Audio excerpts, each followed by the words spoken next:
Hello, my name is Mikateko Nkuna-Valoyi. We're here today to talk about the 30 years of empowering women at Vodacom, and I'm here with my esteemed panel, and they will introduce themselves. Thank you. Hi, I'm Suren, Govender, and I work in Vodacom Financial Services. Hi everyone, my name is Loreal Tsui, and I head up innovation for Vodacom Group. Hey everyone, my name is Omolemo Molaso. I'm a finance intern with Vodacom working for M-Pesa. Good day, my name is Prince Hlatshwayo. I'm the executive head of our cloud solutions business. So Prince, maybe we start off with you. For you, what do you think this next 30 years of empowering women may look like here at Vodacom? I think any striving society needs to have a balance in humanity, if I can call it that, right? And any striving society needs to put women at the core of what is it that they're about and what is it that they do. I've seen in spaces, whether it's personal life or at work, where empowering women to participate brings about diversity. It brings about a lovely fragrance in terms of how people operate and how people think. Right? I think the past 10 years or so at Vodacom, we've started seeing women coming to the fore. We've started being very deliberate around giving them the places that they deserve to contribute. Right? And you've seen how Vodacom has just transformed into the organization that it is now. And I'm looking forward to the next 30 years of just being deliberate in putting women at the core and at the center of what is it that we do, and them contributing towards taking us forward as well. Involving women in this organization has really helped us in, number one, seeing innovation come to life, because when you sit with a pool of women, we naturally are able to be innovative and come up with new ideas. And a lot of the programs that we're running in our space is about how do we introduce more women to the things that we do so that we can create the future that we're trying to create in Vodacom. I also think it's super important to have women at the seat to really make sure that how we lead as an organization shifts, because even as a leader, as a female leader, there's a different nuance, a different flavor that you bring into your leadership role. And we are going to start seeing a shift of how we lead our people within the organization.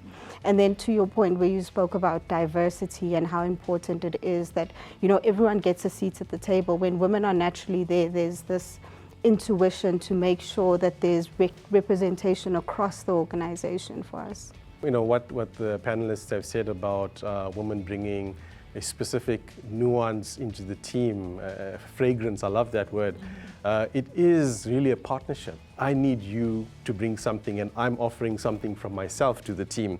And it's all about bringing our abilities and not asking somebody to change or conform to something that they're not. But bring yourself and bring your qualities to the team. Just reflecting on the career, I think that's been something we've done particularly well at Vodacom. I've seen that there's been access and opportunity. It really is about what do you think are some of the crucial mentorship, support, sponsorship programs that we could put in place, or how crucial these are, And I want to start off with you because you are our youngest intern, as you shared earlier in our intro. And it's a really wonderful opportunity for us to hear from somebody who's just joined the organization and saying, great topic, but what can you guys do, or what is important that you can put in place in order to help advance women in the organization? I believe that mentorship and sponsorship program are very crucial for young women in the workplace. I am a product of a sponsorship program from Vodacom. Vodacom gave me the opportunity to further my studies. I have an advanced diploma in financial management, and Vodacom has also gave me the opportunity to gain work experience. So I do believe that sponsorship and mentorship within the workplace is very crucial. And just to maybe add on to that, I think I've taken a moment to really reflect on where my journey started in Vodacom. I mean, I literally started in our call center and said, hi, welcome to Vodacom, how can I make you smile? That's where I started, and now I find myself heading up innovation within Vodacom Group in conversations that I probably never imagined I'd be a part of. And it was all thanks to mentorships and amazing ladies who have really guided me throughout my career. If I look back, the first person who hired me in Vodacom was a female, and she's carried me all the way in my career. She's unfortunately left. But throughout my journey in Vodacom, I've always had a pool of probably informal and formal mentors who've given me the tips, the tools, the guidance to be able to really step up and prepare for the positions I'm in right now. They've also really helped me in probably being a sponsor in rooms I didn't even know were there to begin with. And I think just reflecting back, it's that mentorship and support that I got throughout my career, as well as all the amazing learning opportunities that I got. I think Omolemo spoke about it. I remember going on courses like Women in Leadership that really helped guide how I show up as a leader in my own role throughout my throughout my daily life. So as an organization, I think there's a lot we need to do, but there are pockets of greatness, and it's really, like Prince said, us who are currently in leadership positions to really be deliberate and decide how we are going to uplift females in the organization. If you look at my current team, I'm currently leading 4 amazing young women, and been very intentional in making sure that giving them the right tools, because one day I really want to see them where I am. Agreed. That's fantastic, Lo. You know, I was just thinking about also how important it is for women to get the right support at the right stages of their lives. When I started my career as a young intern, I was single and, just wanted to go get it. And that the support I needed was different, was different in that my needs, my challenges were different. And from there I became a manager, and now I suddenly have people, to lead. And that support also changed. Then I became a mom, and I'm like, whoa, where are we, type of thing. Then the different mentorship support that I needed evolved with the different stages of my life. And I think for me, that's just actually so powerful, because you have to be able to see yourself in the future, in whatever you are aspiring to. So it's important to constantly review that and to make sure that at every stage of one's career, you are receiving the right support. Thanks for that. I want to just maybe intro the next question, because I think it flows nicely to you, Suren. What do you think these future trends, what future trends do you foresee in the corporate workspace that will impact women, and how do you think we can effectively prepare for some of these challenges? I think you were leading into that a little bit earlier in your first kind of sharing. So maybe if we could build from that. The roles are not exactly what they taught you at school or university or some formal education system. You come into the workplace and you discover an environment, a place where you can engage and interact. And the one thing is for sure is that the world has changed significantly. The world is changing significantly. And to be honest, 30 years is really too far down the track for me to give you any sort of insight. But what I can tell you is that we need people who are adaptable, people who are passionate about what they do, people who are willing to observe the room around them, the organization, look at the customer centricity of it, and apply themselves and engage themselves. So as much as I'm saying this as let's say a pathway for women, it's applicable to everybody, right? But it still comes back to there's something that women, qualities that women have that would make them stronger in certain areas, or let's say offer something to the team or to the organization or to customers that would help them to drive the organization to a new level of maturity. And that can only be done by using the, instilling that change within yourself as a person to say, I'm not just going to accept that this is the job, this is the title. Work to the best of your ability within the role, but expand and explore outside and beyond what the role defines. So don't let the role define you.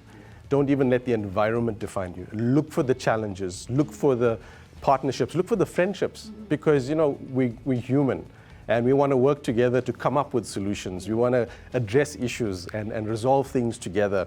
So I think staying away from an independent, isolated mode of working work towards building relationships and partnerships, understanding the technologies that's out there, the evolving technologies. We've got to know that we are on a moving, it's a moving target. The world is changing. So I think a lot of it is about the mindset and being able to be aware and understand. Go and understand the technologies, keep yourself educated, aware, understand the transitions, be aware of the world situation, because things affecting other parts of the world also affect us. It's not a Vodacom thing, it's not a South African thing.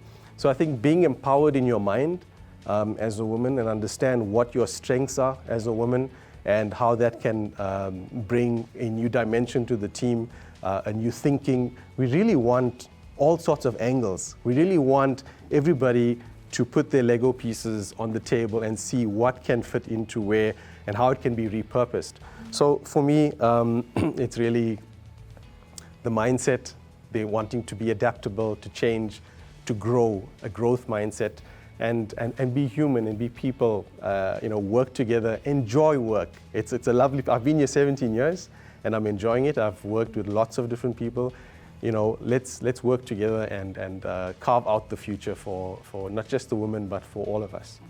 If I look back at some of the, the things that we offer in our space, we are actively trying to teach transversal skills that are not necessarily skills that I can use to solve something today, but using concepts to really help people solve problems in the future, to have that agile mindset, to lead, to be able to sell the idea, to be able to speak in rooms. These are transversal skills that we can create and teach people so that we can then be ready for those future trends, whether it's Gen AI, whether it's cloud computing, whether it's all these different technologies that are out there. The thing that's really going to set us aside is how we're training people to be ready for that next step. And I think as an organization, we've really spent some time in, future-proofing some of the key trainings that are needed to take us there.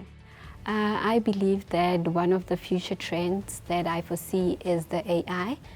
Currently now Vodacom is offering us a program in our internship with AI and how it can actually help you manage your work.